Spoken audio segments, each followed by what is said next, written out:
Estudamos muito esse assunto, sabíamos que podia dar certo e o primeiro transplante foi muito bem sucedido. Muito bom. Eu acho que tinha muita resistência, primeiro porque vocês não eram conhecidos, Exato. porque vocês eram muito jovens. E nós né? não estávamos ligados ao ambiente universitário. Então nós estávamos num hospital privado, jovens, desconhecidos. Isso trazia muita desconfiança. Mas nós fizemos e o transplante foi bem sucedido. Depois fizemos uma série de transplantes, todos foram muito bem sucedidos. E isso foi o início de um programa que hoje é o maior programa fora dos Estados Unidos, é o maior programa que existe, transplante de pâncreas. Toda alta complexidade, existem perdas que te desanimam. Passamos períodos difíceis, com perdas de pacientes também. Teve um episódio nessa trajetória que me marcou muito, que foi quando o Marcelo Fromer, do Titãs, teve morte encefálica, doou os órgãos, e o pâncreas e o rim dele nós transplantamos numa paciente lá na Beneficência Portuguesa. E a paciente, no local onde foi implantado o rim, ela teve uma obstrução arterial. E o rim funcionando e o pâncreas funcionando. E ela teve uma obstrução arterial, ela era uma arteriopata grave, sofreu reintervenção e na broncoaspiração desenvolveu uma pneumonia grave e acabou falecendo. E por ter sido o Marcelo Fromer, teve uma grande repercussão na mídia. A Globo, tínhamos feito uma série já muito boa, mas ainda estávamos no começo, né? E aí eles foram entrevistar um médico que estava cuidando da paciente, que era eu, né? Então você dá uma notícia dessa para o Brasil inteiro, numa fase inicial de um programa, então nesses momentos vem a vontade de mudar de área, de desistir. Isso Mas passa é uma coisa mais fácil, né? algo mais fácil. Isso passa na cabeça nesse momento. Mas nós não desistimos, né? E é importante nesse momento você também ter alguém que te segure. Alguém que te segure emocionalmente e que te dê forças profissionalmente. Então nesse momento eu tive o meu parceiro era o Marcelo, até hoje né? Que é um sócio-irmão que eu tenho. E também a família, né, Érica? Claro. Chega em casa de um jeito, você precisa ter suporte. Isso é muito importante. Porque profissionalmente você, de novo, primeiro o conhecimento, depois suporte emocional, equilíbrio emocional. Perfeito. Fundamental. Isso é competência de agora e do futuro. Inteligência emocional Sempre. E depois vem a parte aí política, relacionamentos, que também é importante. Super. Mas sem o conhecimento e sem o equilíbrio emocional, Você já tinha desistido há muito tempo. já teria desistido, não chegaria na terceira parte. Porque na terceira parte você chega quando você já mostrou algo que você é capaz, e aí você vai conversar para que as portas se abram. Aí você vai fazer negociações profissionais, é diferente.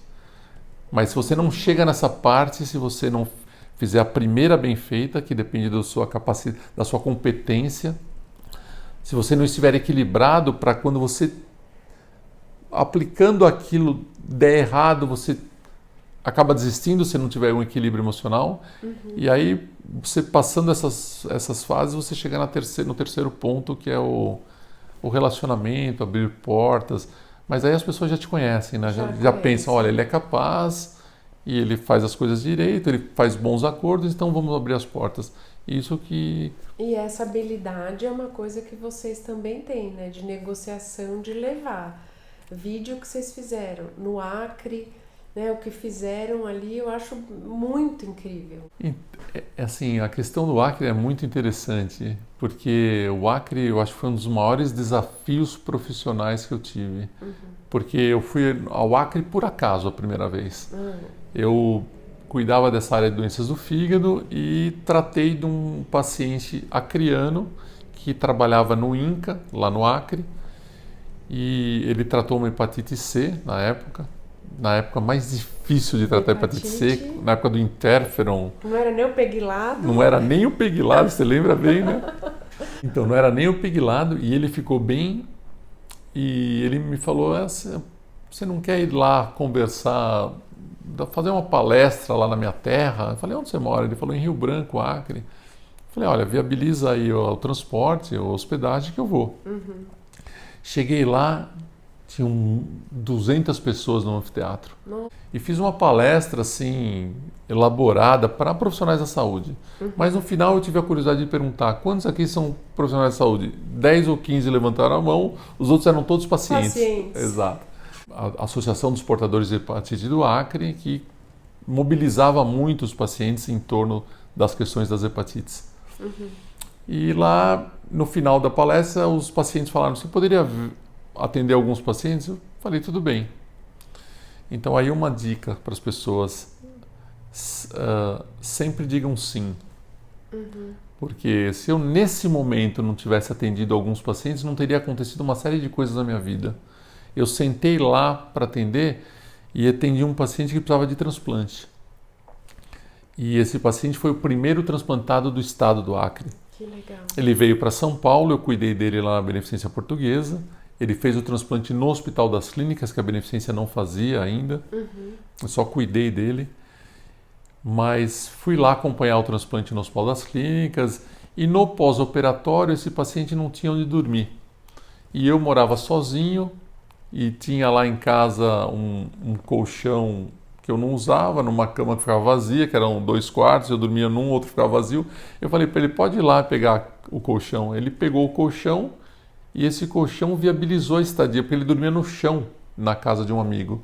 Então ele levou o colchão lá e ficou melhor acomodado, voltou para o Acre, contou essa história para o governador me chamou, concedeu lá uma honraria, lá uma comenda. Você virou comendador? Comendador do Acre, exatamente. Que legal, gente, olha isso. E a Associação dos Portadores de Hepatite continuou me chamando para eu ir periodicamente para ver outros pacientes. Com o passar, isso tudo gratuitamente, voluntariamente, de 97 até 2004. Esse período todo eu ia periodicamente, voluntariamente lá. Em 2004, a Secretaria da Saúde percebeu que muitos pacientes deixaram de viajar. Nós reduzimos drasticamente o TFD e eu comecei a pensar, por que não fazer aqui, né? Bom, aqui em São Paulo, quando eu comentava isso, era chamado de louco. Risada, né? Mas tem profissionais que são muito dedicados lá.